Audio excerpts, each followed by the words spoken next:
Hello, and welcome back to the New Adolescence. The show that's still growing up. I'm your host, Tyler. And I'm JP. Today, we're going to talk about what your 20s mean to you and how you are getting older. Yeah, but wiser. But first, a word from our sponsor. Today's sponsor is Amazon. Having a hard time choosing what you like in the store? Don't worry. Head back home and order from your phone. Amazon is here for you. Free 2-day shipping to all Prime members. Dude, spoken like a true Seattleite. Let's go! Get that free 2-day shipping. Do they pump the water with Amazon drugs up there? Yeah, they do. I'm a big Amazon fan. I think do most Seattleites love Amazon or hate it? I feel like they hate it. I mean, honestly, I avoided Amazon until maybe like no, not 6 months ago. It's probably been about a year now. Bella's a big Amazon package is here every single day, and it just slowly grew on me. So I'm like, fine, I guess I'll just go on there and order at will. I guess since it's easy. I feel like Amazon has become the ultimate test of convenience versus like moral values or principle. Convenience versus principle. Like pretty much everyone acknowledges that the shipping that Amazon does is pretty rough. Like pretty rough for the environment and still in like Amazon is winning. Like everybody uses Amazon, just about everyone that I know.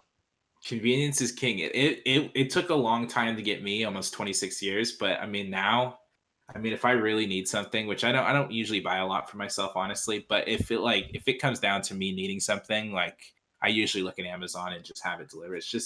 It's easier than getting in the car and having to go figure out what store I'm going to. For sure. They got Well, me. well, I've got a hot take for you today, JP. Maybe a little different than my typical one, but I wanted to put this out there, perhaps to defeat a stigma that floats around a little bit. My hot take is this: caffeine pills are the very best way to intake caffeine. Caffeine pills, huh? I don't Yeah, think I've heard of those. Tell yeah, me a little bit about those. they are incredibly convenient, incredibly cheap compared to coffee or tea or really anything. Um, I recently went on, our sponsor's website, Amazon, and there's like infinite listing for caffeine pills from 1,000 companies. Um, and I got 250 pills of 100 milligram caffeine, and it cost me like $10. So, like, equivalently, that's like over 250 cups of coffee, um, caffeine Dang. wise, for $10. And what do? Just take it with your cup of coffee in the morning, or like a rock star? I just have it with like a glass of water whenever I'm feeling a little bit tired, and it works really well. Like honestly, I feel like I notice the difference. It's kind of different because you're intaking it all at once rather than like sipping on a cup of coffee throughout the day. So it can be a little more uh, explosive in your mood, um, or your energy levels, but it's been pretty good, honestly. And I sort of started taking them because I'm actually whitening my teeth right now. And one of the things is you don't really want to be drinking coffee while you're whitening your teeth because then you're just kind of undoing whatever positive effects you're having on them. So I wanted to give it a shot. I wanted to get off of coffee, and I'm taking these caffeine pills. They're super convenient, super easy, and I think the only negative thing is there's kind of a stigma, and I feel kind of weird taking them sometimes. Like if someone saw me taking them, they're like, "You're literally using drugs right now." Hmm. Yeah, I think I'm gonna have to pick up some because I'm not a fan of coffee, and the only reason why I drink coffee is because Bella makes coffee, and there's like enough for two people. I really just need to lay the law down and say, hey, I'm not gonna drink any coffee because I don't want that. But I'm easy, and I just and partake in it. But I usually only have one glass. But I do like those pills. And you said that you feel it. Do you ever like sometimes when I take an energy drink, like I feel the energy like go through my veins. I don't know, it's really weird. Like I actually like feel like something. Like jittery. I feel like it's mostly affects my mood. Like I almost like one of the side effects of caffeine is it increases your dopamine production. So I actually like took these for the first time in a while a couple days ago, and I really felt like all of a sudden like my mood was kind of up. Um, What's made me feel a little bit weird about taking them because I'd never like recognized that kind of the psychoactive properties of caffeine before, but um, I really think honestly caffeine is the closest thing we have to like a consequence-free performance enhancing drug, where really the only consequence is you can get hooked and if it's not accessible, it's can be problematic if you've been Yeah, taking too much. yeah, and I feel like if you take too much, eventually it doesn't affect you as much, or something. Right. Maybe I'm making that up. Yeah, no, you can definitely build a tolerance to caffeine. Mm.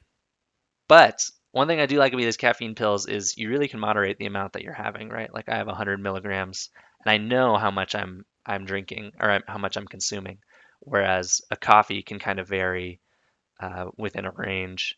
And um, if you're having like a large Starbucks like venti latte, I really honestly have no idea how much caffeine is in that unless I'm looking it up.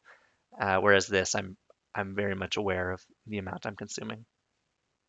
Cool. That's cool. I'm gonna have to get some. I'm a Do it. fan. Sure. How about you, JP? Any hot takes for me today? Uh, this one might knock some viewers out of their seats, so make sure you're buckled in or you're looking at the road. I purchased crypto. I had a change of heart, Tyler. That's my hot take. What happened? Why did your heart change so drastically? I don't know if there's a name for this, but every month I'll take a look and I'll look at the previous month and I'll run some numbers that I could have put in, and then I look at what the return would have been. I don't know if there's a name for that. I just call it looking hindsight, I guess. But FOMO. It's called FOMO. or FOMO. Yeah. So I just do it because I'm like, like a month ago, I could have done this, and I wonder what would have happened. And then when you look at the returns, it just blows me away. So I was like, why not just roll the dice now, and then we'll see what happens in a month. But I mean, it's truly amazing what's going on. I didn't even really. I guess I kind of saw it, but I always avoided it because I like to stick to my guns of what I learned in Everyday Millionaire. But I had a change of heart. I said, you know what? I'll put some in, and if I lose it, I lose it, and what happens happens. Yeah, I mean, crypto's kind of an interesting thing, I and won't be hold for 10 years. I'll tell you that. dude, maybe you'll be a millionaire in 10 years. I'm not Um, greedy. I'll take it in lump sums. I really feel like crypto is kind of an interesting thing because a lot of it really has no inherent value, right? Right. Like a stock at the very least is tied to a company and their performance, which I think you can argue like it can become completely detached from that company, like maybe we've seen with GameStop earlier this year. Um, but crypto, like aside from maybe Bitcoin, like you can get some people to accept Bitcoin for things, but there really is no inherent value to it. Um, but I guess, maybe you could say the same thing for dollar bill too. Like there's no inherent value to it except that people treat it as valuable. And, crypto has just gotten more and more valuable with time. And but to me, I don't believe in it. It really just seems like a big casino to me. I think it is a big casino, but um, might as well play, I guess, Yeah. Yeah, if and you see what happens. if you jumped on before someone else jumped on, it's going to become more valuable as time goes on and more people jump on. But what were your cryptos of choice or crypto of choice? Right now, just Doge. Just Doge. You're a full Dogecoin supporter. That's right. I don't know if I Dogecoin's, have. I don't know if I have enough to get an actual full Bitcoin, but dude, a full Bitcoin right now is like $60,000. yeah, that's it's probably too much that I'm willing to invest in. Yeah, but you can buy it in like portions, right? Yeah, Okay, but I want the full thing. that's fair. Yeah, Doge you can buy like 1,000 right now, and it won't hurt you too bad. Yeah, So that's why I'm in it. Dogecoin of all of them, Dogecoin is probably the most interesting to me because it's like pure memery. Like it's just purely people jumping on board because I don't know, like they heard about it online and all headline driven basically. Yep. Um, well, I think that actually segues pretty well into our topic for today. As here we are, two 20-something-year-old men talking about our investments. And How old are honestly, you, Tyler? I'm 22. No, you're not. 26. We're both 26 fans. Um, but if you are a man in your 20s, I don't know actually if women do the same thing, but I feel like more and more as I'm talking to other guys, like investments just keep coming up.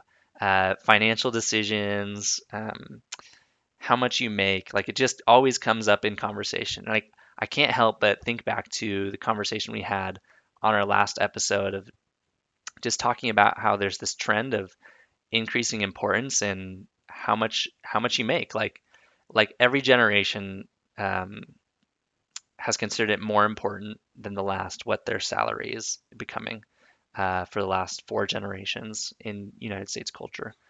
Um, and as a 20-something-year-old man, I cannot help but to notice that and feel like that is 100% true.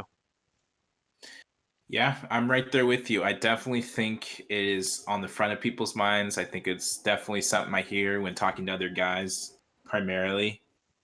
And yeah, it dominates at least like this group text I'm in with my college friends. I mean, they talk anything from what they're investing in crypto to, how much they're making or how well they may be doing. And I mean, try not to participate too much. I feel like there's like a select few people that I actually really talk about my actual salary or decisions or what I'm thinking.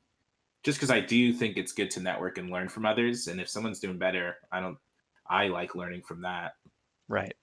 Yeah, like honestly, I kind of grew up in an environment where it was sort of weird to talk about how much you make. Like my parents weren't super keen to share that with me all the time, and I kind of think that's a good thing sometimes. I think there's some level of openness that can happen, to make sure that everyone's being treated fairly, like within your workplace, are equal wages being dispersed and that sort of thing. But a lot of times, it's really just like flexing on people uh, when you're talking about those things. Um, like Yeah, somehow, it is. somehow even losses are flexing sometimes. Like you're flexing that you were willing to take the risk. And I was reading kind of as we've been training our dog. She just turned one recently. Um, there's this like developmental theory for canines, like that there's this age range somewhere around like 1 to 2 years where they are kind of testing where they stand in the pack. Like they will challenge you as their owner, like they will see if they can get away with things.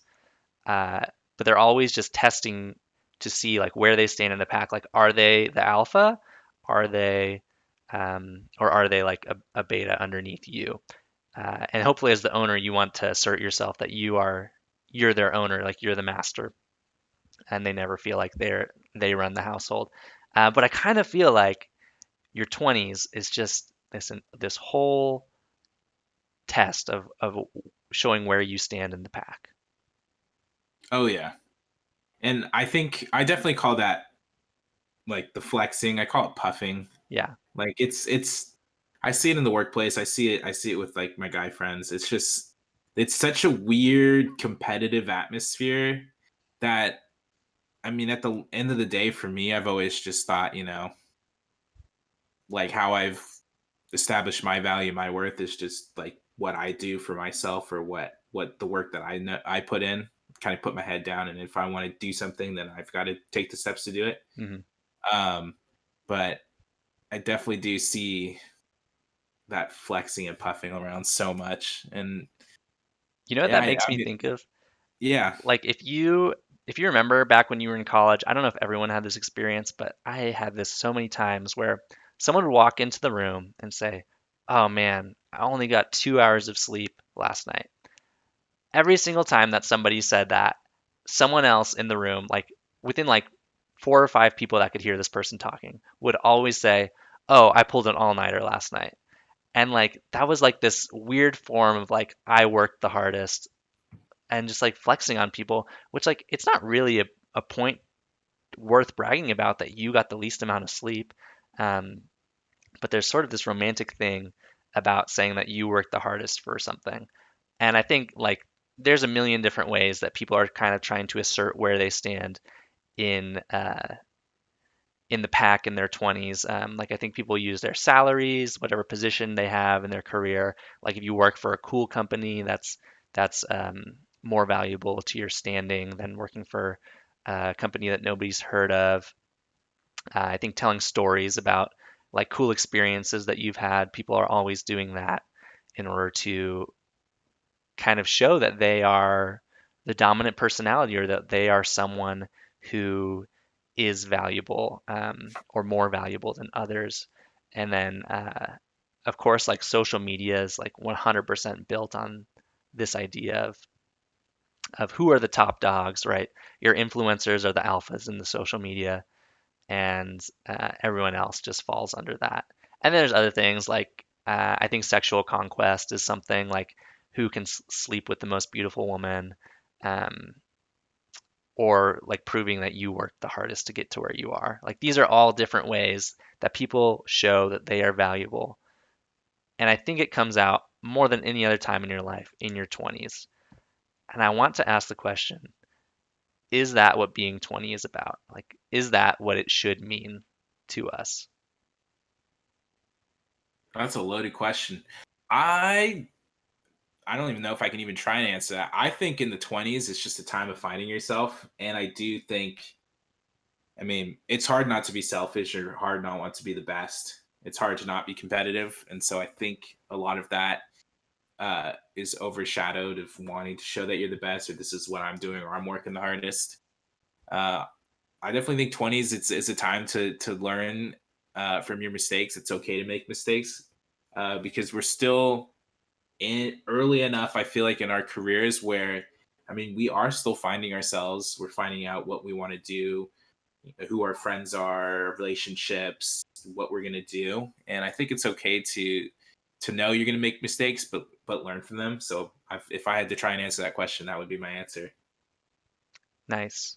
Yeah, and I like what you said right at the beginning of that thought. Like your 20s is really about finding yourself, and I think that's kind of where I want to circle around to, um, because it really is this beautiful time when you're able to explore who you are and the things that you believe. But I think it's so easy to get bogged down in just stunting on people and showing people that you know by all worldly measures you are the most valuable.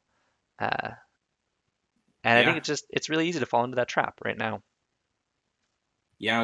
I just this came to mind. I was thinking, I do think the power of social media, having information right in our hands with our iPhones, makes this a world of just like puffing and stunting on other people. And I almost wonder, like in the past when social media and phones weren't the biggest thing, like when you were in your 20s, what, like, you wouldn't know necessarily what all your friends were doing at that exact moment, where now I know exactly who's investing in what and what's their salary, where I feel like in the past the information would be coming to me slower. So I wonder if that has something to do with it.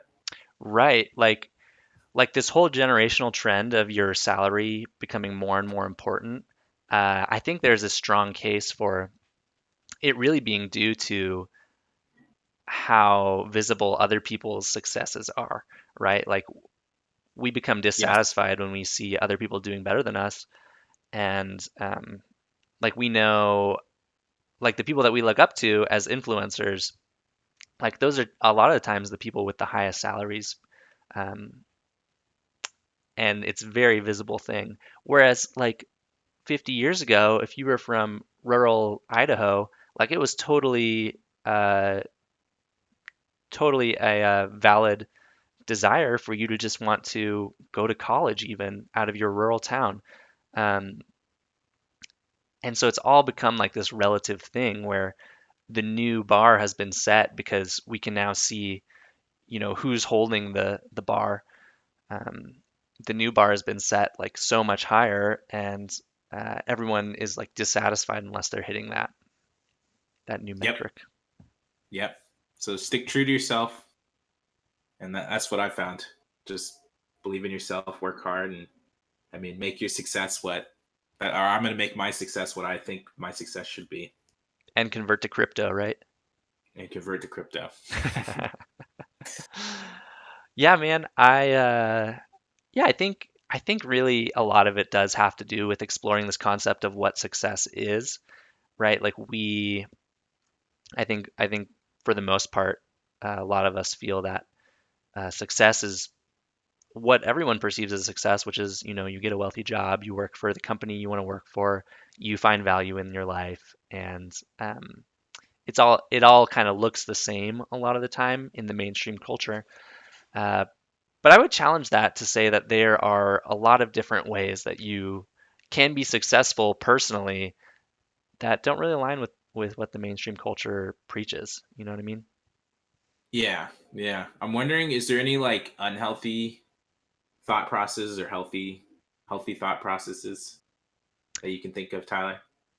Yeah, I think so. I think there's a couple of trends that I think happen in your 20s.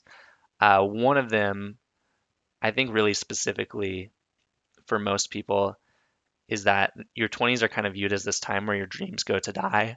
Um, excuse me, your dreams go to die, and I think it's a time where people look back, when they're in their 30s and 40s on when they were 20, and especially in their young 20s, like there was so much potential ahead of them. And really, that's true, right? Like the younger you are, the more potential you have in your life, typically, um, because there's just so many different directions. And the reality is, like, as you are going through life, you make decisions that close specific doors for you, and potentially open others. But generally speaking, if you're opening a door for your future, you're probably closing it on thousands of others, right? Like as you chose a college major, that really boxed you into a specific future for your job a lot of the time.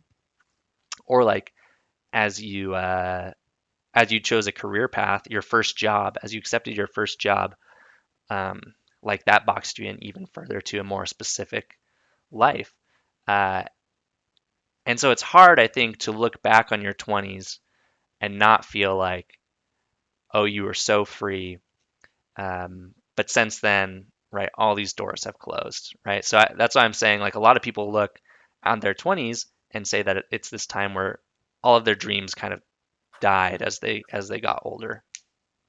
Yeah, I agree. There's definitely days where I think, man, if only I did this, if only I did this, and I look in the history of JP, and yeah, it's probably not healthy.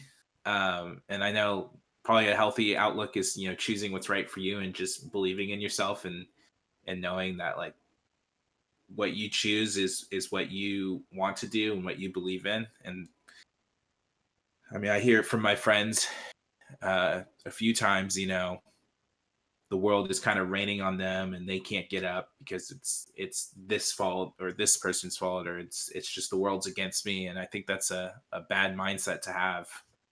And I mean, I think it's okay to feel like the world's coming down on you, but I also think it's healthy to to to get back up, or want to get back up, or look to get back up. I think that's a healthy approach to that. Right. Yeah, and I think right as we're talking about that unhealthy mindset of just feeling like dreams are dying off in your 20s, or your future potential is dying off. A lot of that can be solved by just being like diligent and intentional with the decisions that you're making, right? Like you talked about it, choosing what's right for you. Uh, the idea being like you have to make that decision and you can't let the forces outside of you make that for you, right? Like I think the prime example of what I'm talking about is when people first have kids, like that closes so many doors and opportunities. that previously were open because suddenly you have to live for this other human being that you've brought into the world and you're now responsible for. Like that really is going to dictate your life path heavily for the rest of your life. So rather than just being like going along with the flow, I think a lot of people need to sit down and say, okay, do we actually want kids with all the consequences that come with that for the next rest of our lives? Because it really doesn't go away from you. Um, I think the same can be said of getting into a serious relationship as well. Like suddenly you have to answer to someone else in your life. Uh, and I think a lot of relationships fail because people fail to perceive that is the new reality that they're existing in, that they now need to consider someone else in their life.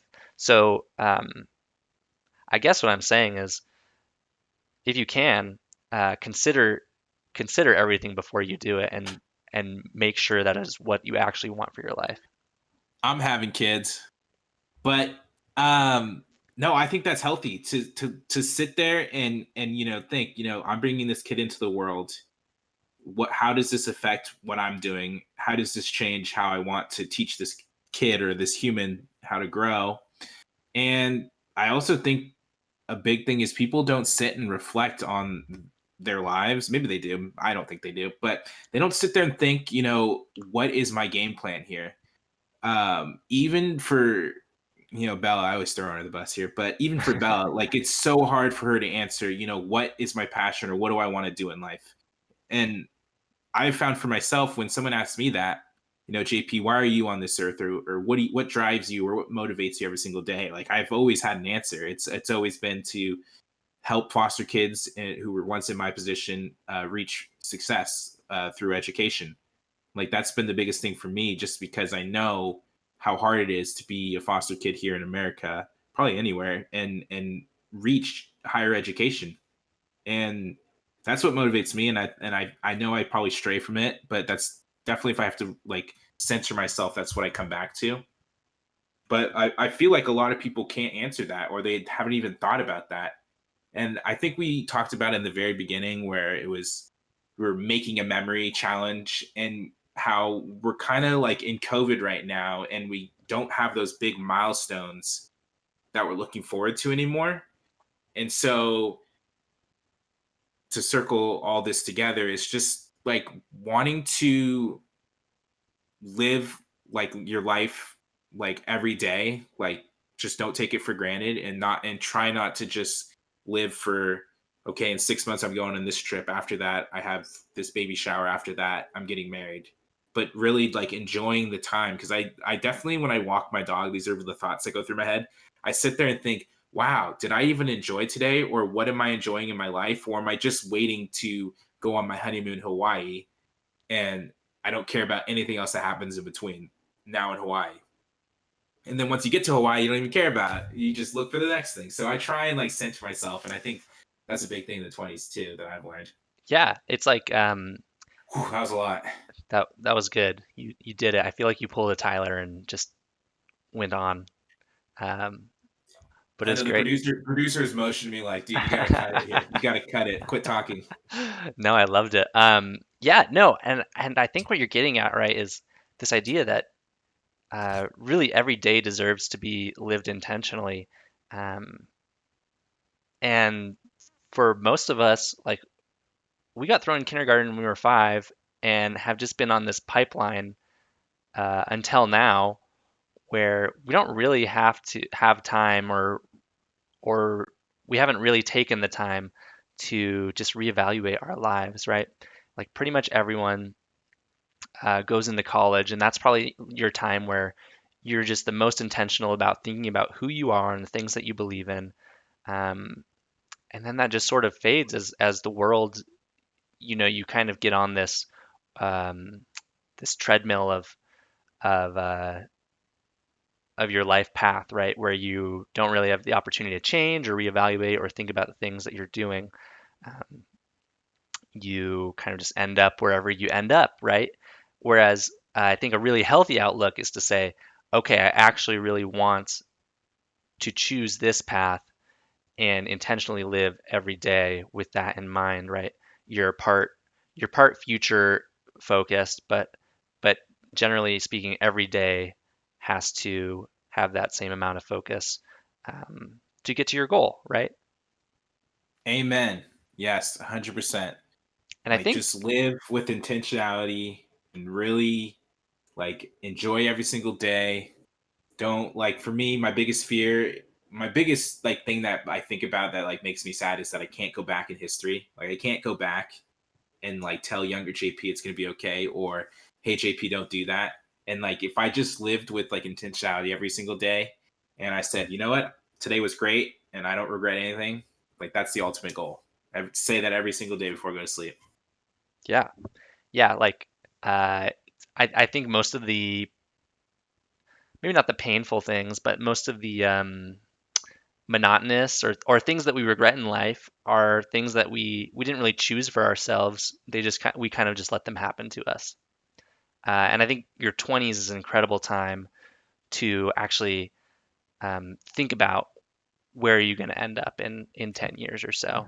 Um, and be figuring out what your passions are, right? Like that's one of the things I think we're getting at is your 20s are a great time to find yourself and explore who you really are. And I think something that's really related to me that I find myself thinking about a lot is like in their younger 20s, a ton of people lose whatever religious belief they grew up in the United States, in college or just after college, right?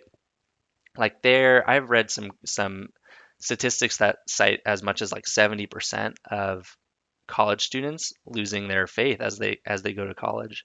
Um, that being like 70% of those who went in with a belief system or religion losing that as they go through college.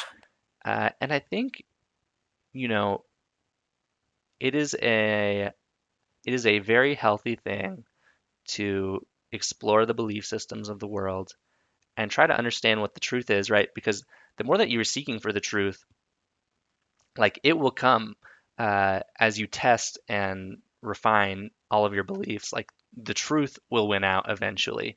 Um, but I think where a lot of people end up is kind of this like belief miasma of uh, not really sure. And we talked about a few episodes ago in when we were talking about how kind of social media has become a lot of people's religions. Like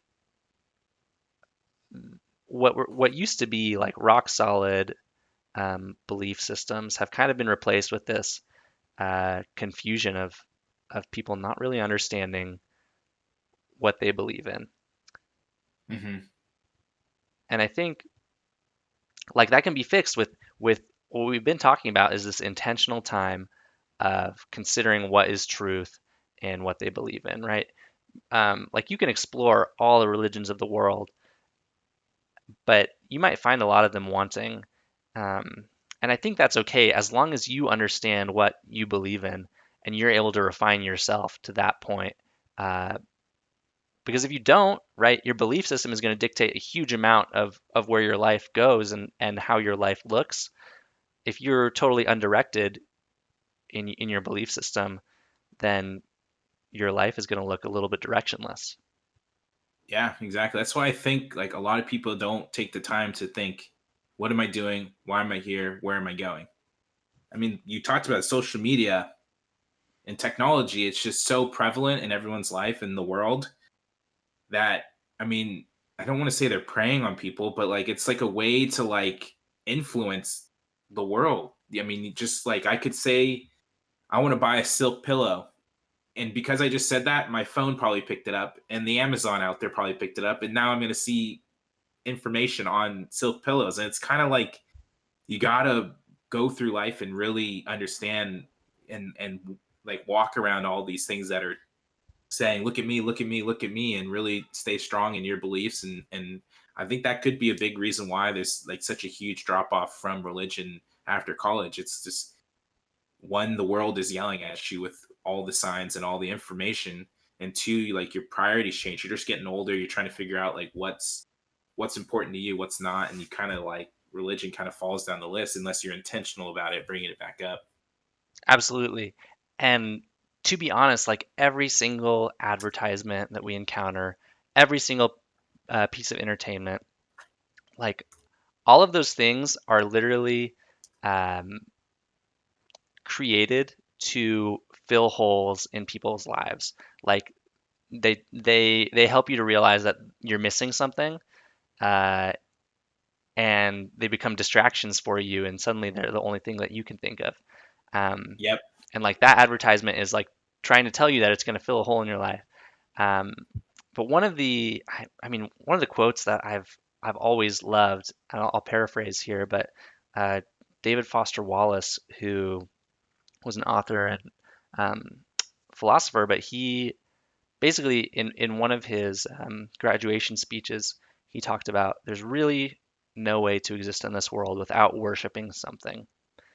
We all go through and we all are worshiping something, whether we know it or not.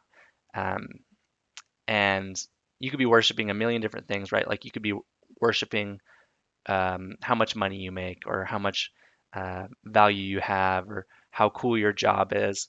Um, but really the one thing that isn't going to leave you wanting and tear you apart that you could be worshiping is God, right? Like is I guess how do I say this without messing it up? Because I don't want to say is a religion, right? Because you're not worshiping a religion, but um, the one thing that you could put all of your value in is is a truly higher power, right? Because that's the only thing that won't chew you up and spit you out again. Um, and all of these things, like all of these advertisements, everything around us, surrounding us in life, is really meant to distract us and tell us that we're wanting something, and we can fill it by purchasing something or changing ourselves in some way. And the one thing that doesn't do that is religion. That's right. So if you're having a hard time choosing what you want from the store, head on home and order from Amazon. That is the message here, folks. Tyler, so the 20s is the time to find yourself, right? Correct. It's a time to find yourself. Learn, make mistakes. That's what I found that helps me. What would you say has helped you or is helping you right now?